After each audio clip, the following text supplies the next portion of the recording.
Señoras y señores, muy buenas, qué gusto saludarlos. Bienvenidos a un programa más de Voces de un Diálogo, siempre con los temas que generan impacto en el país. Estamos listos para compartir con ustedes hoy un tema súper interesante que tiene que ver con los privados de libertad, que tiene que ver con los presos y lo que ha señalado en las últimas horas el presidente de la República, el abogado Juan Orlando Hernández, en relación a este tema. Y es que para el caso ha existido, según el presidente, una responsabilidad de parte de los juzgados de ejecución en el Poder Judicial al permitir que personas privadas de libertad, que se supone son de alta peligrosidad, giren órdenes, giren instrucciones para matar, para extorsionar, para otro tipo de delitos, gracias a la disposición de parte de estos jueces de ejecución. No ha sido usual en la gestión del presidente Hernández llevar ese tipo de confrontaciones, porque más bien se presume que él es el que controla todo acá en el país, pero sí en las últimas horas ha llamado la atención este tema para abordarlo en el marco de la seriedad y la responsabilidad que corresponde. Hoy nos acompaña la abogada Glenda Ayala del Comité Nacional de Prevención contra la Tortura, Tratos Crueles, Inhumanos y Degradantes, el CONAPREP. Abogada, qué gusto saludarla, bienvenida. Gracias por la invitación, ¿verdad? Y esperamos poder compartir este tiempo, ¿verdad? E informar a la ciudadanía desde la perspectiva del Mecanismo Nacional de Prevención contra la Tortura. Muy bien, ¿cuál es su primera reacción al conocer de esta postura fuerte, si se quiere, de parte del presidente Juan Orlando Hernández al señalar la responsabilidad de los juzgados de ejecución en este tipo de situaciones tan delicadas? Sí. Uno de los impactos más primordiales en este caso es una profunda preocupación, ¿verdad?, por este atentado a la independencia judicial por parte del titular del Poder Ejecutivo, pues el señalamiento y el cuestionamiento a una decisión judicial pues deja entredicho la independencia con la que los poderes del Estado deben de actuar. Es importante hacer propicia las palabras de una magistrada de la Corte Suprema de Justicia en un momento en donde manifestó que las resoluciones judiciales no se discuten, se recurren. Y definitivamente hemos visto como el día de ayer hubo un fuerte atentado y criminalización a las juezas de ejecución que valientemente cumplen con su trabajo. Como comisionada del Mecanismo Nacional de Prevención contra la Tortura, nosotros hemos seguido muy de cerca todos los procesos de estos centros penitenciarios y nos preocupa grandemente que no se esté respetando el principio de la independencia de los jueces, ¿verdad? Y sobre todo sobre esta materia, que son materias muy delicadas y complejas y que revisten una mayor protección por los derechos humanos, no solo de las personas que se encuentran privadas de libertad, sino también de todas aquellas personas que constantemente se ven violentadas aunque no están privadas de libertad. Bueno, entonces podemos analizarlo desde dos perspectivas. Una de la perspectiva de los privados de libertad y los derechos que tienen a poder presentar recursos, y que los operadores de justicia, en el caso de los jueces de ejecución, tienen la obligación de fallar a favor o en contra de lo que están solicitando las defensas. Pero quedémonos en el tema de la independencia judicial. Se violenta, me dice usted, terriblemente el hecho de que el presidente diga que son responsables los jueces de ejecución de permitirles a estos privados de libertad poder ejecutar acciones criminales. Ahí usted considera que se está violentando la independencia por el Estado. Totalmente. Nosotros hemos ido visitas periódicas a los centros de detención, en este caso al centro penitenciario de Ilama Santa Bárbara. Los privados de libertad del centro penitenciario de Ilama Santa Bárbara tienen más de un año de estar incomunicados que no tienen un medio de comunicación telefónica, no tienen medios de comunicación escrita, o sea, se ha violentado todo el derecho a la comunicación. Uno de los temas más preocupantes que lo reflejan las juezas de ejecución en sus resoluciones, de las cuales tengo pleno conocimiento, y muchas de las que comparecieron a esas audiencias, tales como los funcionarios del Instituto Penitenciario, tienen conocimiento, es que es un encierro prolongado que no atiende a criterios de clasificación y que no ha atendido al principio de legalidad que establece nuestra ley y nuestro reglamento nacional del sistema penitenciario.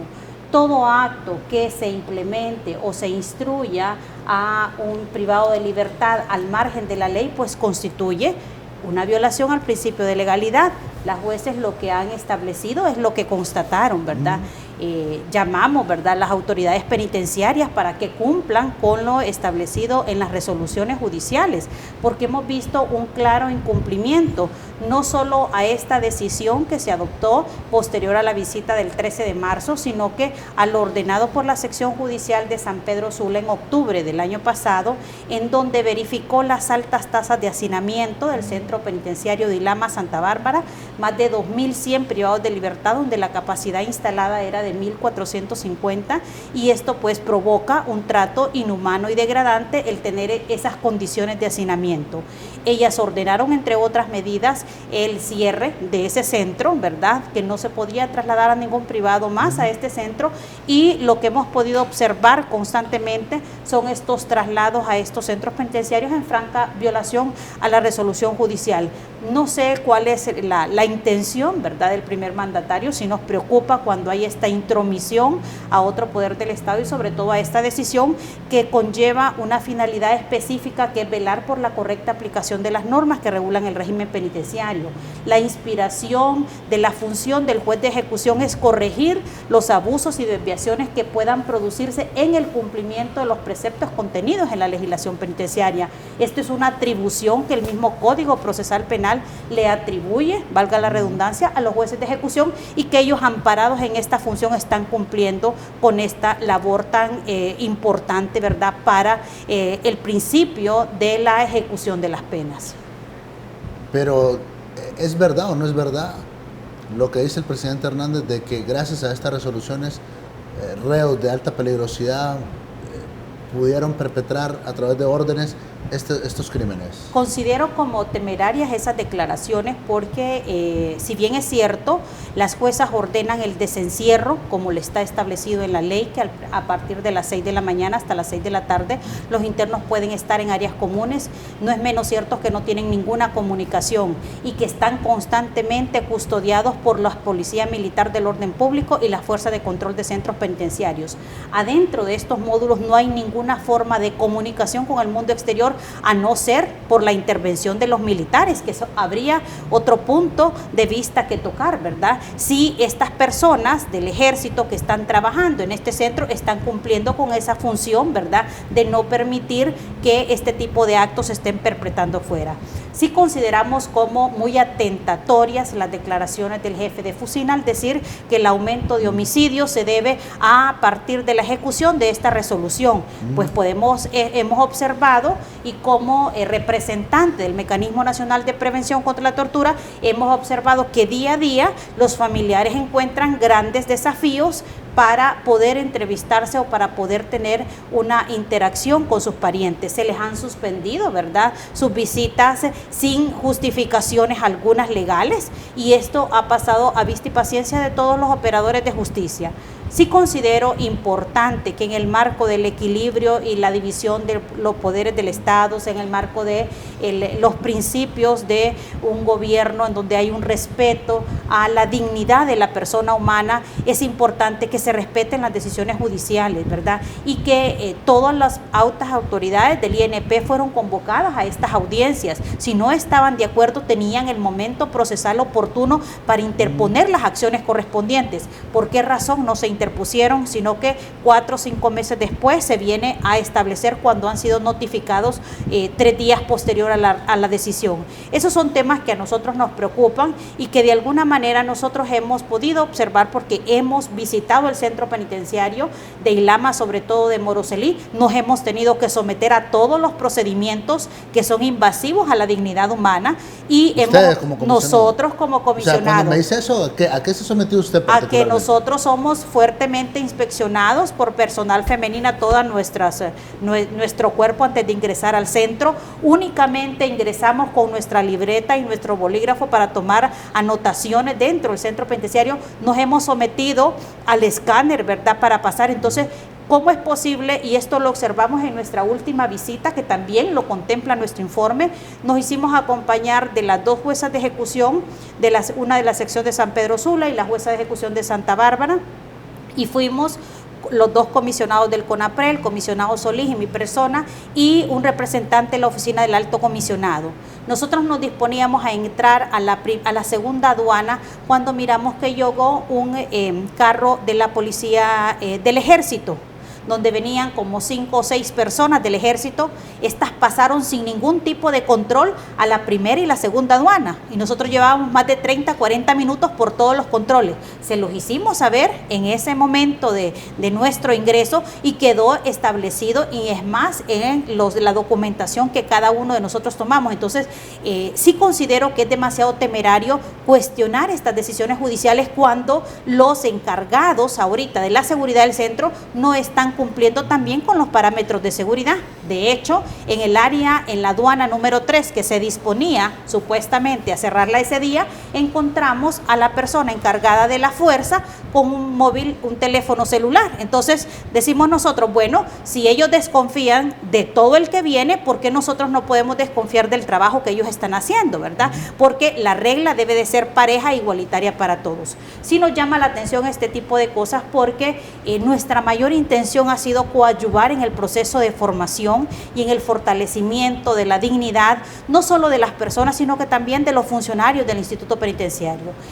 Si no tuviéramos esa disponibilidad, no apoyáramos los procesos de formación que se están instando en la Academia Penitenciaria, con muy buena voluntad del Mecanismo Nacional de Prevención, pese a las grandes dificultades presupuestarias que nosotros tenemos. Hemos podido apoyar en las actividades de formación, compartir un poco del conocimiento, de textos de formación integral para los agentes penitenciarios, y esto con el fin de tener una policía penitenciaria fortalecida, una policía penitenciaria que cumpla con el estándar mínimo internacional, un policía penitenciario, un agente penitenciario que se sienta una persona que también tiene derechos, ¿verdad? Y que también tiene familia y que también está en prisión, como lo hemos observado en muchos casos, y que en muchos casos hemos observado que se da un trato degradante al agente penitenciario pese a los agentes de otras fuerzas. En este marco de cumplimiento, y siendo que en esta semana pues se celebra o estamos conmemorando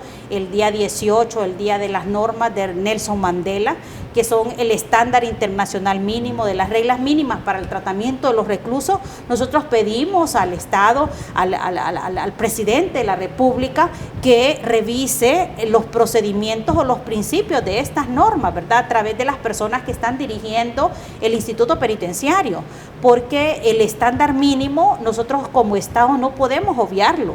Si bien es cierto, hay que tener un equilibrio entre la seguridad y los derechos humanos, pero este equilibrio no puede ir más allá de lo que la ley establece, ¿verdad? Y nosotros somos fieles defensores al principio de legalidad, que bien lo que manifestó, que informó que se iba a hacer cumplir la ley, pero esa ley está reflejada en cada uno de los literales y numerales que establecen los jueces de ejecución en sus decisiones.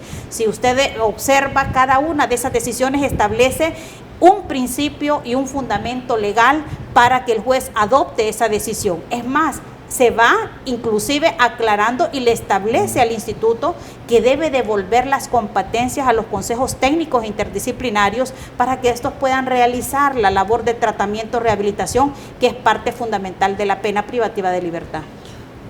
Muy bien. Sobre el simbolismo, que sea el propio presidente quien aparezca al frente del tema, o sea, que lo manifieste, lo exponga. O sea, hay una autoridad, la autoridad es el Instituto Nacional Penitenciario, hay una directora, entiendo, hay un subdirector, o sea, hay funcionarios que son los que deberían de responder por este tipo de situaciones. Pero, ¿en qué medida la presencia del presidente Hernández le da un giro a la operatividad normal que debería tener este tema? Sí.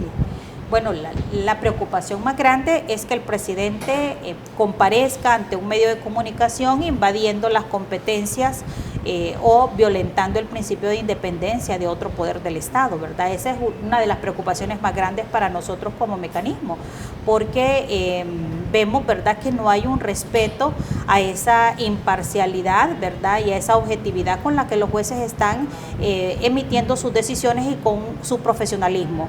Nosotros conocemos decisiones de jueces que son jueces de carrera, jueces que tienen más de 15 años en el servicio del sistema penitenciario, ¿verdad?, y jueces que tienen toda una formación no solo profesional, sino que también en la práctica, en el trabajo diario, en el sistema carcelario. Desconocemos por qué compareció el presidente de la República y desconocemos también la información que le ha llegado a él sobre estas resoluciones judiciales, pero si él se tomase el tiempo de leer estas resoluciones judiciales, podría observar que están fundamentadas en la misma ley del sistema penitenciario y en los tratados internacionales que Honduras ha suscrito. Y ahí me quiero detener. A su criterio, porque sabemos que usted tiene una experiencia también como profesional del derecho, como operadora de justicia, a su criterio entonces la decisión de los jueces y las jueces de ejecución es apegada a ley. Está en los casos que hace mención el presidente Hernández. Está totalmente ajustada a derecho. Nosotros no podemos crear normas, crear leyes y después no ejecutarlas o decir cuáles normas de estas vamos a cumplir y cuáles no vamos a cumplir. Si bien es cierto, la ley del sistema penitenciario establece un régimen de máxima seguridad, este régimen de máxima seguridad es un régimen reglado, el que establece cuáles son los criterios y los fundamentos para clasificar a una persona en este régimen, criterios y clasificación que no se ha seguido y que si usted observa estas resoluciones judiciales, eso es lo que los jueces están ordenando, que se siga el criterio de clasificación para este régimen y no en la forma indiscriminada e indeterminada y arbitraria que se ha cometido. Muy bien, él considera que es una concesión que se le está dando a estos privados de libertad, que no meritaba el hecho de poder trasladarlos a una condición donde se presume tienen mayor libertad para poder operar en el mundo de la criminalidad. Argumento del presidente Hernández. ¿Cómo lo ve? Ellos no han sido trasladados a ninguna. Es más, si usted realiza o quien quiera realizar una inspección a los módulos donde están ellos, no creo que en esas condiciones en las que estén sea digno para cualquier persona en primer lugar. Y atendiendo a lo que también se manifestó en la conferencia de prensa, que el estándar internacional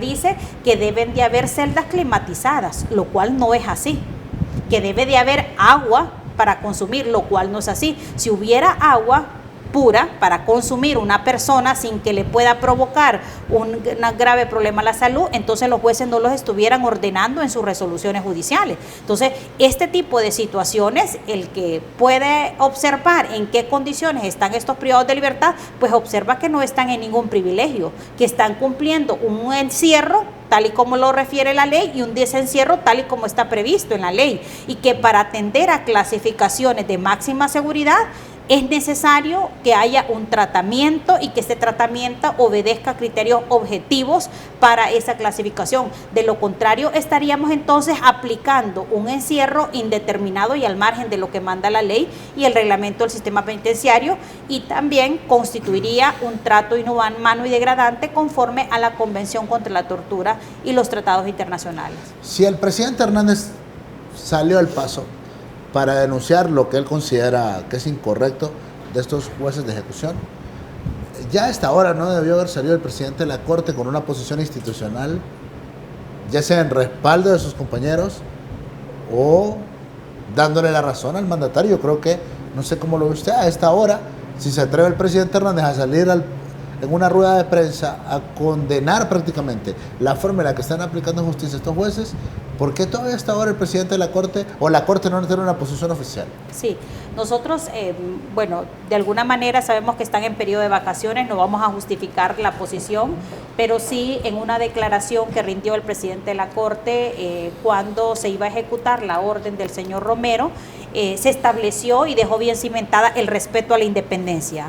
Como funcionaria de este Estado de Derecho, que todavía aspiro a que tengamos un Estado de Derecho, y como respetuosa del principio de independencia de los jueces de ejecución, sobre todo, esperamos que él cumpla con lo que manifestó, ¿verdad? Que él inclusive nunca va a llamar a un juez para decirle de qué forma o de cuál forma resolver, porque las resoluciones judiciales pues obviamente no son objeto de cuestionamiento y de discusión de nadie, sino que o se cumplen o se recurren. O menos de ataque. O menos de ataque, ¿verdad? Que eso fue lo que esa es una de las situaciones que se puede interpretar como un ataque del Ejecutivo al Poder Judicial. Al Poder Judicial y sobre todo a estas juezas que están realizando su trabajo en forma profesional. Reitero, las juezas que han emitido estas resoluciones son juezas que llevan carrera, son juezas que tienen especialización en esta materia y son juezas que han pasado sus procesos de selección, ¿verdad? Y han llegado al Poder Judicial por procesos de selección que considero que su formación y su trabajo ha sido su mejor cara de presentación por años de funcionar en el sistema de administración de justicia. Muy bien, eso en cuanto a este episodio de las últimas horas donde el presidente Hernández ha hecho esta seria denuncia. Hemos escuchado entonces las consideraciones de la abogada Ayala como miembro de CONAPRED en relación a esta temática. En lo que tiene que ver a las percepciones, evidentemente desde el Ejecutivo se es muy político y estas posiciones, si usted quiere, van acorde como a la necesidad que tiene el pueblo de que haya seguridad en el país y que ya no se cometan más crímenes, que se bajen los niveles de la extorsión, que se bajen los niveles de la criminalidad acá en el país. Lo que él sugiere es que haya un grado evidente de complicidad de parte de los operadores de justicia para con los criminales. O sea, eso es un tema que llama la atención, sí, ¿verdad? Y preocupa. Igual puede cuestionarse el hecho de que usted defienda a las juezas, que usted venga y diga que están apegadas a ley sus resoluciones. Entonces ya estos políticos dicen, bueno, ¿de qué lado está usted? Pues, ¿del lado de los buenos, de los malos, de los criminales o de los honestos? ¿Del lado de qué lado ubicarse? Porque siento yo que a ese escenario es que pretenden llevar las cosas. Sí. Es importante que como Estado de Derecho debamos aprender a respetar y a no criminalizar, ¿verdad? No podemos decir, y eso es una situación preocupante del discurso de ayer, que todos los que defendemos derechos humanos pues estamos coludidos con el crimen organizado. Prácticamente se nos está criminalizando por realizar nuestro trabajo. Si nuestro trabajo no fuera importante para el Estado de Honduras, pues simple y sencillamente no tuviera una razón de ser el mecanismo y hubiéramos denunciado el cumplimiento de la Convención contra la Tortura porque no es funcional. Entonces, si la institución está porque el Estado ha formado parte de nuestro derecho interno, los tratados internacionales y se ha comprometido a respetar los derechos humanos, entonces también debe de comprometerse a respetar las posiciones de las personas que no pensamos igual en los temas en los que el gobierno espera que pensemos de la forma que él considere más apropiado a sus intereses, no a los intereses de la mayoría. Nosotros miramos un buen número, ¿verdad?, de personas que hoy por hoy están siendo víctimas de violaciones a derechos humanos. Nos preocupa el tema de los gases lacrimógenos, que se está haciendo por no afectar a la niñez, a la juventud en las escuelas, en los colegios. Cómo estamos utilizando la proporcionalidad de la fuerza y de las armas de fuego en nuestro país. En verdad somos un país en donde, lejos de haber avanzado grandemente en derechos humanos, estamos retrocediendo años luz por no respetar. Y lo más preocupante de todo esto es que esto le va a pasar la factura al Estado de Honduras. De repente las autoridades que ahorita están dirigiendo el país ya no van a estar dirigiendo el país y vamos a tener que pagar indemnizaciones por violaciones a derechos humanos. Esos son uno de los temas que nos preocupa y sobre todo que llegue a la sensibilidad, que la dignidad del ser humano, independientemente de que esté privado de libertad o no esté privado de libertad, tiene que regularse, tiene que respetarse por todos los entes. Ni el presidente puede estar por encima de la ley, ni ninguno de nosotros. Todos debemos de sujetarnos a las normas de derecho interno y a las normas de derecho internacional. Muy bien, ante esa posición del presidente Hernández, ¿cómo van a ser ahora las resoluciones de las jueces de ejecución? ¿Cree usted que están intimidadas ya, que el mandatario haya salido en las últimas horas en una rueda de prensa prácticamente a decir que ya son cómplices de los criminales? Yo considero, y es muy mi apreciación porque conozco a las funcionarias y sé que son funcionarias de carrera, que tienen una vida trabajando, y pienso que este tipo de ataques no las intimida, ¿verdad? Son personas valientes y personas que sobre todo son temerosas de Dios y que aparte de eso conocen muy bien el ámbito de aplicación del derecho penitenciario en Honduras. No consideramos que hayan sido resoluciones que se tomaron a la ligereza, se han respetado las normas del debido proceso, el Instituto Penitenciario tuvo la oportunidad de imponer las acciones correspondientes en tiempo y forma, ya que fueron notificados, no se interpusieron, entonces la resolución adquirió firmeza. La evolución de los derechos humanos implica que el Estado asuma responsabilidades, y esa responsabilidad es el deber de respetar y proteger a la persona humana, independiente de su condición. Nosotros estamos dando seguimiento al cumplimiento de estas resoluciones, y no solo de las resoluciones, sino que de las recomendaciones que el Mecanismo Nacional de Prevención contra la Tortura ha formulado a las autoridades del Estado en el tratamiento de las personas privadas de libertad. Hay un abuso excesivo de la fuerza y sobre todo un trato indigno. A la fecha, más de 158 denuncias en lo que va de este año por tratos inhumanos y degradantes se han registrado en los centros penitenciarios con mayor intensidad hacia las nuevas fuerzas, ¿verdad? Y es necesario trabajar en formación. En lo que va del año 2019 nosotros hemos formado o hemos brindado formación a más de 3.000 funcionarios, entre ellos agentes penitenciarios, policía militar y policía nacional, ¿verdad? Esperamos que esta formación que el mecanismo está brindando para que se garantice un trato digno y humano a toda persona en condición de detención sea respetada por los miembros del ONTE. ¿Se pueden venir rotaciones, cambios, destituciones, cree usted, con esto que ha señalado el presidente, para estos operadores de justicia? Bueno, pues esperamos que no, ¿verdad? De antemano nosotros hemos puesto en antecedentes al relator para la independencia de jueces a nivel internacional, porque sí consideramos un tema importante que el relator tenga conocimiento de este escenario, ¿verdad? Y de alguna manera se ejerza una protección a estas funcionarias que muy responsablemente han vertido sus resoluciones y que están ajustadas a lo que establece nuestra legislación nacional e internacional. En caso de haber este tipo de ataques ya a la persona, pues obviamente que tendrá que irse a una instancia internacional y garantizar sus vidas, porque prácticamente se les está criminalizando por realizar su trabajo. Bueno, otro de los argumentos es que esto también va a crear como jurisprudencia para que vengan cientos y cientos de recursos de parte de los que están privados de libertad en las cárceles de máxima seguridad, para que también puedan ser llevados a ese estatus, para que se les pueda modificar. Sí, lo que más se quiere, y yo considero que lo que más se busca es el cumplimiento a la ley. Y pienso que en la medida de lo posible que se emita una decisión judicial y se ordenen ciertas acciones que vayan encaminadas a aplicar correctamente las normas, no puede haber ningún temor por parte del Instituto Penitenciario, porque el Instituto Penitenciario tiene una función principal, que es la clasificación para el tratamiento, rehabilitación y reinserción.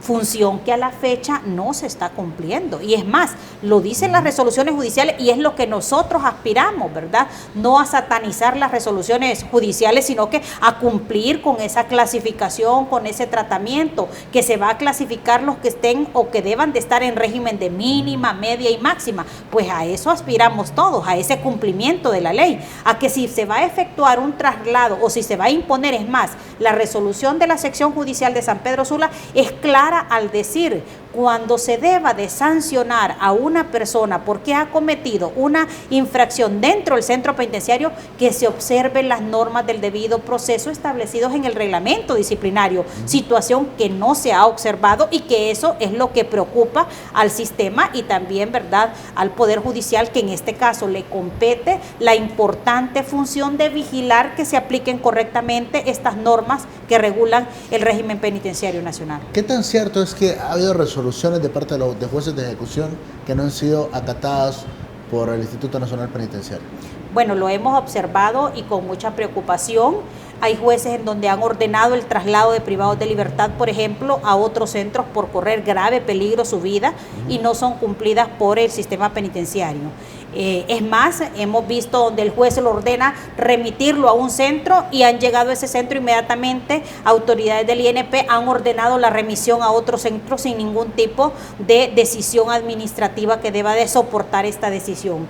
Estos temas nosotros los tenemos registrados en las múltiples denuncias que se han presentado al mecanismo, ¿verdad? Y hemos observado cómo hay un irrespeto a las normas que establece el principio del juez, ¿verdad? La ejecución de los juzgados, o sea, la vigilancia de estas normas y de estas personas está a cargo de un juez. Si un juez decide o toma la determinación de remitirlo a tal centro penitenciario, pues sus razones tendrá, y estas razones vienen motivadas en una decisión judicial. Si en ese momento no se tiene la voluntad de cumplirla, entonces tiene la posibilidad el instituto de plantear una acción, pero si no lo plantea, debe de ejecutarlo. Son situaciones que nos preocupan, en este caso, en Ilama, por ejemplo, la última visita recobramos el testimonio de más de 35 personas que están aisladas en el área de reseña. Estas personas que están en el área de reseña, de ellos hay 2 militares y un policía,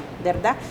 Estas personas que están aisladas en esa área, hay una resolución de octubre del año pasado en donde la jueza de ejecución de San Pedro Sula ordenó el traslado de todas estas personas, porque esas condiciones no son apropiadas para que una persona esté en condición de aislamiento. Estas personas ahí no cuentan con un baño, tienen que salir de su celda y están encerradas todo el día, situación que dificulta porque Reseña es un espacio del centro penitenciario en donde se pretendía que la persona al llegar pasara sus 6 días, se le hiciera su observación y se determinara el proceso de clasificación, lo cual no se está siguiendo precisamente por estar estas personas en su condición de aislamiento. Estamos conscientes que los desafíos para el Estado de Honduras en el sistema penitenciario son grandes. La seguridad es uno de esos grandes desafíos a los que nos enfrentamos día a día, los que estamos libres e igual los que están privados de libertad. Pero sí considero que debe de haber un patrón de medida en el que la seguridad no contraponga y no sacrifique los derechos de las personas privadas de libertad. Hay un elemento más que señaló el presidente Hernández también en las últimas horas, y es el hecho de que está montada una campaña. No sé si se refirió en medios de comunicación o en redes sociales, no especificó, pero que sí está montada una campaña como para generar un ambiente hostil para las medidas que se están adoptando en contra de los privados de libertad. Bueno, pues yo creo que la campaña está montada, pero para lo que defendemos derechos humanos, porque yo hasta el sol de hoy no he visto una campaña de criminalización tan atentatoria a todos los que tenemos años de trabajar en este sistema. Jamás en la historia de mi vida profesional, más de 23 años de servicio como fiscal, como juez y hoy como comisionada del mecanismo, me había sentido tan criminalizada por realizar mi trabajo en este escenario, ¿verdad? Entonces sí considero que la campaña más bien se ha volcado en contra de los que hacemos nuestro trabajo y cumplimos con la defensa de los derechos humanos. Que existan derechos humanos y que el Estado, el que ostente la condición de funcionario o representante del Estado violente derechos humanos, pues esa ya es una concepción que ya está establecida, ¿verdad? Y que abusando de ese poder pueda causar o dañar o limitar o coartar derechos de los ciudadanos, pues también es una concepción que nosotros ya lo tenemos en nuestra Constitución y en los tratados. Ahora, sí nos preocupa el hecho de que a los que trabajamos en esto, si se nos esté persiguiendo prácticamente y se esté generando toda esta campaña de desprestigio, de que estamos del lado de los que cometen delitos, de que no estamos del lado de la seguridad o de que de alguna manera estamos atentando a la seguridad, porque no es cierto, ¿verdad?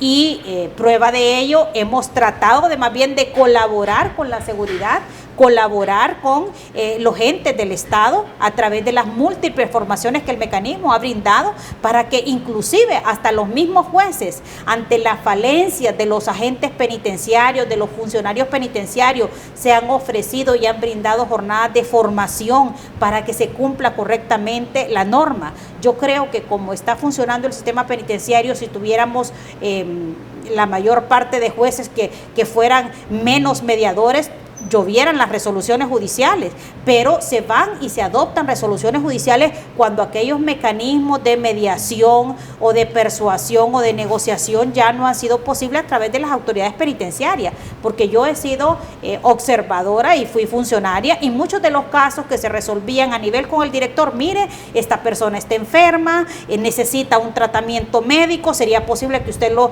remitiera al médico del centro para que lo atendiera y estableciera un diagnóstico, y esas situaciones no van a una resolución judicial, sino que se quedan en las simples observaciones que realizan los jueces al momento de hacer sus visitas. Muy bien. En cuanto al tema de la seguridad en los centros penales y los mecanismos que se están utilizando para evitar que ingrese droga, armas, y celulares, otro tipo de cosas, mostró el presidente Hernández, bueno, varias cosas, ¿verdad? Llamó la atención un balón que supuestamente estaban jugando una potra.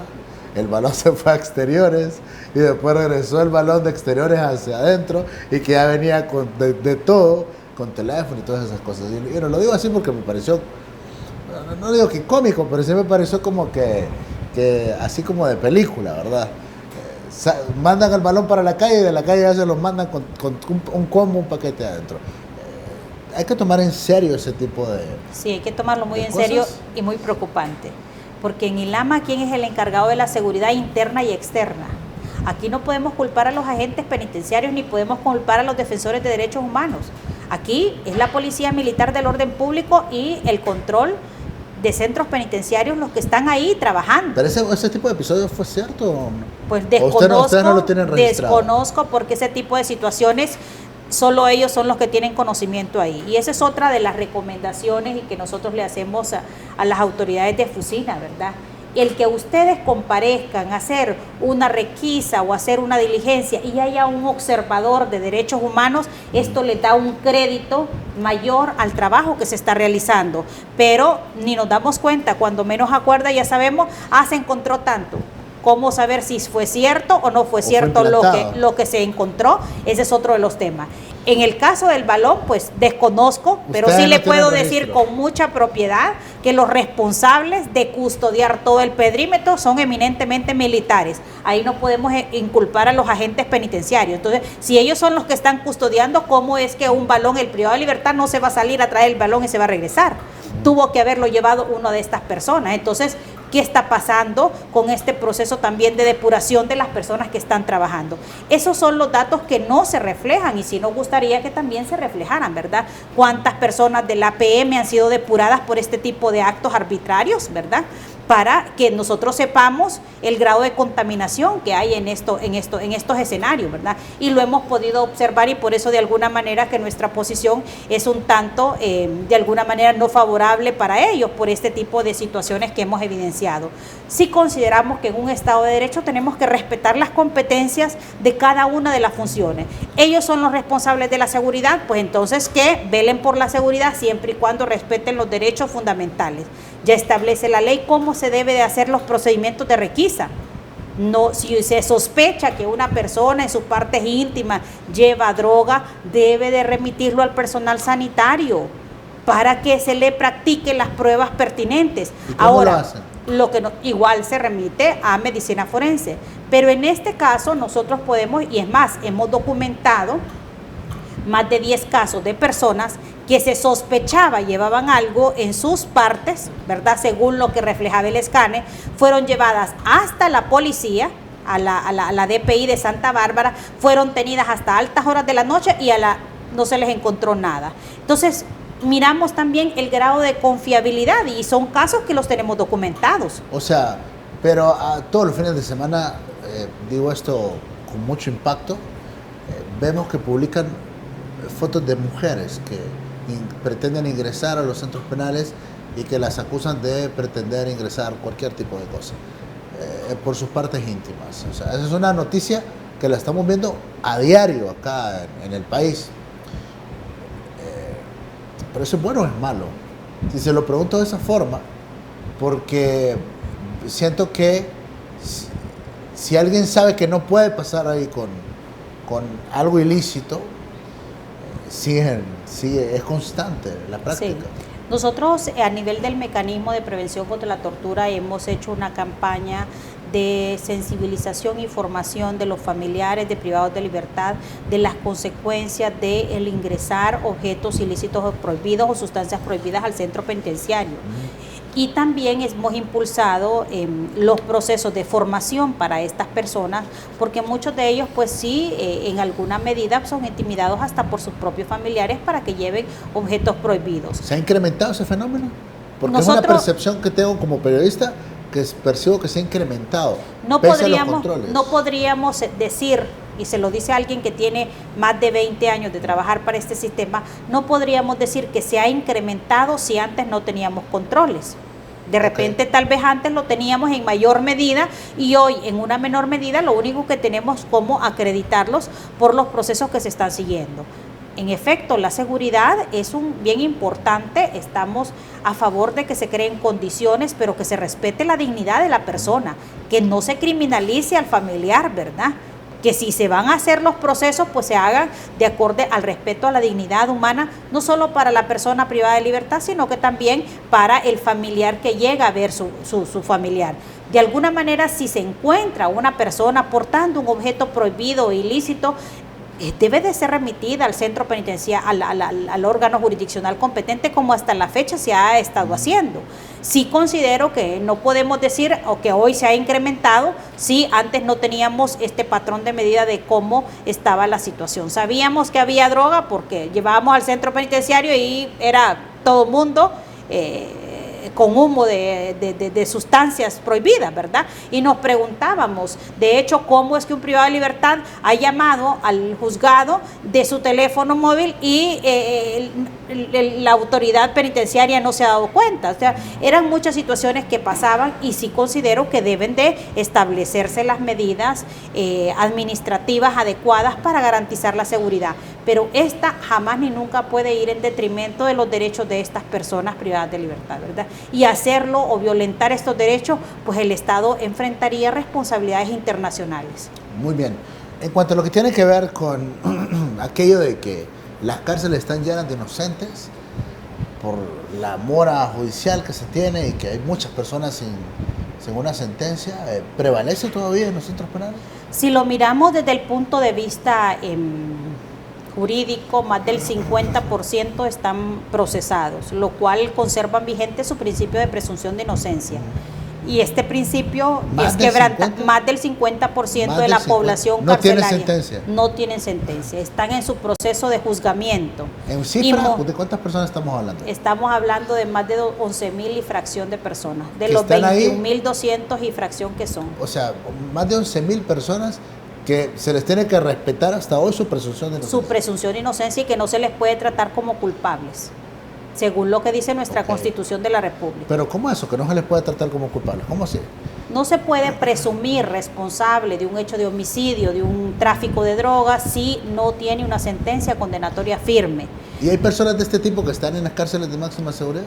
La mayor parte están en esa condición. ¿Sin sentencia? Sin sentencia. Es una menor cantidad las que están en este proceso de privados de libertad sentenciados. Es una de las grandes preocupaciones. Para ello, el reglamento del Sistema Penitenciario Nacional establece la elaboración de un plan de acciones inmediatas. Este plan de acciones inmediatas lo debe de elaborar el Consejo Técnico Interdisciplinario en base a criterios objetivos de evaluaciones previas que se le hacen a una persona estando procesada para determinar la clasificación del régimen al que va a ir, ¿verdad? Mientras espera su sentencia. Obviamente siempre respetando su principio de presunción de inocencia, pero este proceso de plan de acciones inmediatas no se está realizando. Y luego, cuando ya la persona es condenada, entonces se debe de realizar un plan de asistencia técnica en el que establezca cuáles van a ser las finalidades del cumplimiento de esa condena, cuáles son los criterios objetivos o valorativos de peligrosidad que reviste esta persona y la ubicación en la que se le va a determinar, que eso también ya lo contempla el reglamento general. Ok, pero se percibe que ahora hay como línea de que los manden a las cárceles de máxima seguridad, que hay que llenar las cárceles de máxima seguridad. Hoy ese es el común denominador, ¿verdad? Y ese es lo que se está utilizando como una medida aflictiva a la persona. Ya vas para el pozo y esa es la forma de, ¿y eso es bueno o es malo? educar. Partiendo desde una política de Estado que lo que busca es generar terror para que la criminalidad no continúe impactando en el país. Uno ¿Lo percibes de esa forma, como una política de Estado? Pues definitivamente no podríamos ver algo que se está violentando derechos fundamentales como positivo frente a la dignidad de la persona, ¿verdad? Y partiendo del hecho de que muchas de estas personas están procesadas, no están condenadas. Entonces, partiendo de ese hecho, podríamos pensar que nadie merece estar en condiciones indignas, ¿verdad? Si hay una clasificación a un régimen de máxima seguridad, esta bajo ningún punto de vista puede estar en forma indeterminada, puede estar al margen de lo que manda la ley y puede estar sin una revisión permanente del personal de salud, que ya lo contempla nuestra ley y el estándar internacional. El cumplimiento del régimen de máxima seguridad debe de verse conforme a las reglas de Nelson Mandela como esa excepción a la regla general. No debe de ser la regla general, y en nuestro país nosotros estamos viendo que la privación de libertad, el encierro prolongado se está implantando como un mecanismo de con mayor incidencia, lo cual es contrario al estándar internacional y a nuestra ley nacional. Bueno, se ha dicho que el presidente Hernández controla todo acá en Honduras, que él es el que controla la Corte, el Congreso, el Ministerio Público. Evidentemente, con su comparecencia hoy acá en el programa, en CONAPRED, pues como que no es tanto eso así, ¿verdad? No es tan... No es así. Yo creo que es como respetar al Estado de Derecho, respetar la institucionalidad. ¿Cómo anda la institución? ¿Cómo anda con el margen de independencia? Me refiero como institución, porque evidentemente que usted es muy independiente, ¿verdad? Bueno, nosotros como Mecanismo Nacional de Prevención es una institución que en nuestra ley establece que gozamos de independencia técnica, presupuestaria y administrativa. Hemos tenido en lo que va de este año cualquier cantidad de ataques a esa independencia. De hecho, tenemos grandes desafíos como institución, pero siempre tratamos de mostrar nuestra cara de objetividad. ¿Quién nos ataca?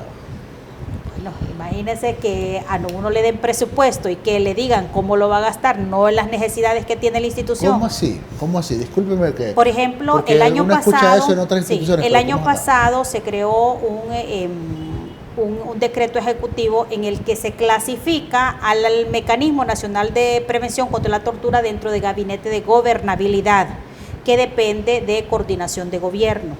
Nosotros no podemos estar bajo esa clasificación, es más, hicimos una solicitud al Subcomité Internacional de Prevención contra la Tortura porque esta clasificación nos daba una restricción al manejo del presupuesto del mecanismo nacional y que de alguna manera controla pues nuestras acciones. El subcomité se ha pronunciado y le ha mandado una carta al presidente de la República y le ha establecido que bajo ningún punto una institución contralora como lo es el CONAPRED puede estar bajo una secretaría o un gabinete de gobernabilidad como está establecido en el decreto ejecutivo, y que se debe de respetar el artículo 2, 7 y 9 de la ley del mecanismo que establece ya esta independencia. Ese ha sido uno de los primeros ataques. El segundo, pues la Ley General de Presupuesto, en donde nos siguen clasificando en ese aparato o en esa gabinete de gobernabilidad para efecto de la distribución de nuestro presupuesto, y ahí nos han puesto cualquier cantidad de trabas para la ejecución del presupuesto. Entonces vemos, ¿verdad?, que a medida que nosotros igual estos temas de interés tienen un tinte también que de alguna manera, si usted quiere quitarle la independencia a una institución, pues restríngale el dinero y de alguna manera controle su actividad para que no pueda desempeñar su mandato. Sí pedimos el cumplimiento, ¿verdad? Y que cesen los ataques a los que defendemos los derechos de las personas privadas de libertad. Y pedimos que haya sensatez, ¿verdad?, en los gobernantes, y que haya respeto a esta independencia de poderes, que eso es lo que genera en un Estado de Derecho, si él considera que todos debemos de respetar los derechos humanos de todos, ¿verdad? Partiendo de esa primicia de que todos tenemos derechos humanos, tenemos derecho a vivir en un país en donde haya un respeto a la dignidad de la persona humana. Y a pesar de estos elementos delicados que usted me está revelando hoy acá en el programa, la operatividad de la institución como tal. Bueno, el mecanismo está constituido por 3 comisionados, una que fue designada por la sociedad civil, la abogada Blanca Saraí Izaguirre, el comisionado Orles Solís, que fue designado por el Congreso Nacional, y mi persona, que fui designada por la sociedad civil. Los tres pues hemos tenido una mecánica de trabajo muy integral, ¿verdad? De hecho, en reuniones con la cooperación internacional han podido observar que pese a que venimos de denominaciones diferentes, pues hemos tratado de integrar un trabajo y de ser objetivos en el planteamiento de nuestro trabajo. Definitivamente sí considero que los planteamientos que emanan del mecanismo de prevención contra la tortura no van impulsados a avalar decisiones que sabemos que están contrarias a lo que establece la ley, ¿verdad? Y creo que esa es la misma posición que hemos venido adoptando en todo lo que va de este mandato de este comité. Bueno, qué gusto platicar con usted. Muchísimas gracias. Un placer. Okay. Abogada Glenda Ayala del CONAPREP, hoy acá en Voces de un Diálogo. Muchas gracias a todos ustedes que siempre están pendientes del programa. En nombre del ingeniero Baster, que está al frente de la producción, señoras y señores, yo soy Alan Fiallos, con permiso. Ella es Marta, enfermera y hermana de Camila. Camila es maestra en varias instituciones. Marta y Camila cumplieron el sueño de ellas y de doña Marta, su mamá. Después de muchos años de alquilar, hicieron posible el sueño de ser dueño, con el programa masivo de vivienda más grande en la historia del país, Fuerza Vivienda. En conjunto con el sistema bancario y el sector construcción, te da la oportunidad de comprar tu casa con el aporte del bono para vivienda social que otorga el gobierno de la República. Acércate a tu banco y escoge el plan que aplica a tus ingresos. Dale a tu familia un hogar. Juntos hoy construimos el sueño de ser dueños. Fuerza Honduras. Presidencia de la República. Cooperativa Sagrada Familia cuenta con un comité de educación, departamento de educación y proyección social, los cuales son los encargados de las actividades en diferentes áreas, brindando programas de formación cooperativista, financiera y ocupacional. Comprometidos con el medio ambiente, realizamos actividades de reforestación en diferentes zonas del país. Apoyamos la salud a través de la entrega de medicamentos y consulta gratis en nuestras brigadas de salud. Anualmente, Cooperativa Sagrada Familia invierte más de 5 millones de lempiras en actividades de gestión social. Gracias a su confianza retribuimos en obras de beneficio social al pueblo hondureño. Porque sabemos que crecer es su meta, la Cooperativa 15 de septiembre, la primera cooperativa de ahorro y crédito en Honduras, le trae el nuevo crédito 6015, un financiamiento con una tasa del 15% de interés anual, exclusivamente para usted. Llévese hasta 100,000 lempiras sin aval. 6015, una propuesta única e innovadora con soluciones para usted o su negocio. Afíliese ya. Venga a Cooperativa 15 de septiembre en todas nuestras filiales y solicite el crédito 6015. Cooperativa 15 de septiembre. 60 años impulsando sus sueños. Ahora, más noticias. Miles de personas que protestaban por la... Más cobertura periodística. Las imágenes de actualidad y el contenido periodístico de última hora. Está en un solo clic. Televisur.com, el sitio web líder en noticias. Televisur.com.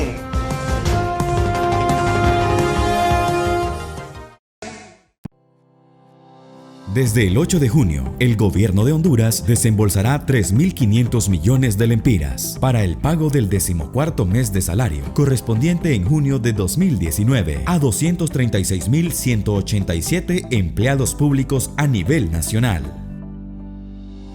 Organismos de seguridad como Fusina incrementarán medidas de prevención en mercados, centros comerciales y zonas industriales en todo el país para proteger a la población en estas fechas de pago. Tengamos todos un 14º seguro.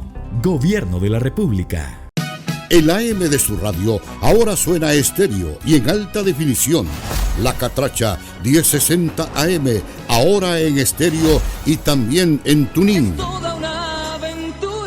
Noticias, música, deportes y las transmisiones en vivo con los sucesos de última hora. Todo en la 1060 AM. La Catracha 1060 AM. Ahora en estéreo y en tuning. Con el crédito de consumo Ban Rural, sí puedes materializar tus sueños. Viaja, Compra tu vehículo, mejora tu vivienda, emprende, forma tu familia o estudia. Tú decides en qué utilizarlo. Hasta 500.000 lempiras sin aval, tasa preferente, hasta 60 meses para pagar. ¿Qué esperas? Materializa tus sueños con Banrural. Acércate a cualquiera de nuestras agencias y haz realidad tus sueños. Banrural es de todos, el amigo que te ayuda a crecer.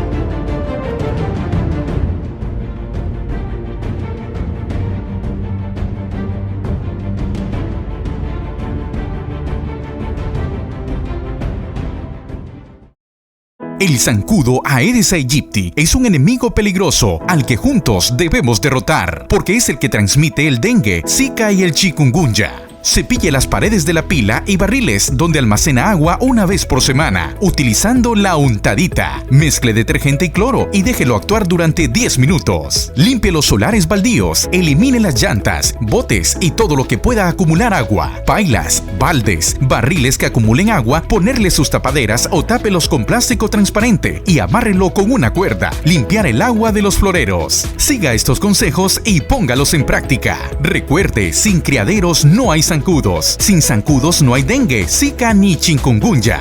Gobierno de la República. Para aprovechar mejor su salario congelado por las deudas, ahora los maestros disponen de una solución. La clave es Consolidando, la nueva iniciativa del gobierno para aliviar la deuda que permitirá a los maestros tener mayor disponibilidad de su dinero.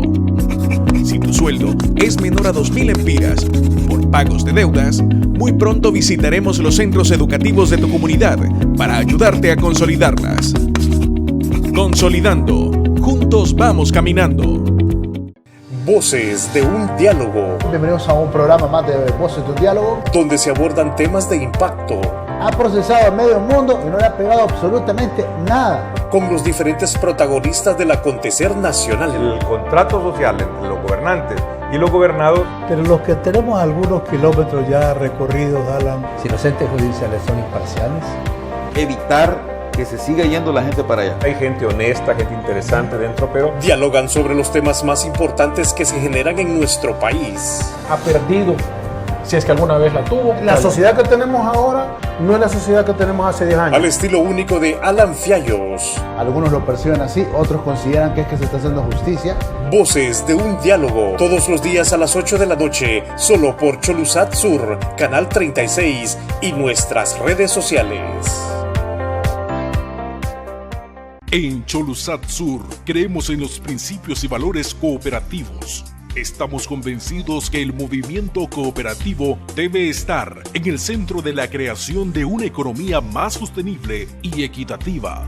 Basados en estos principios, surge la Hora del Cooperativismo y la Economía Social en Honduras, un programa único en la televisión nacional. Vea La Hora del Cooperativismo y la Economía Social en Honduras con Efraín Rodríguez, todos los fines de semana, solo aquí, en Cholusat Sur.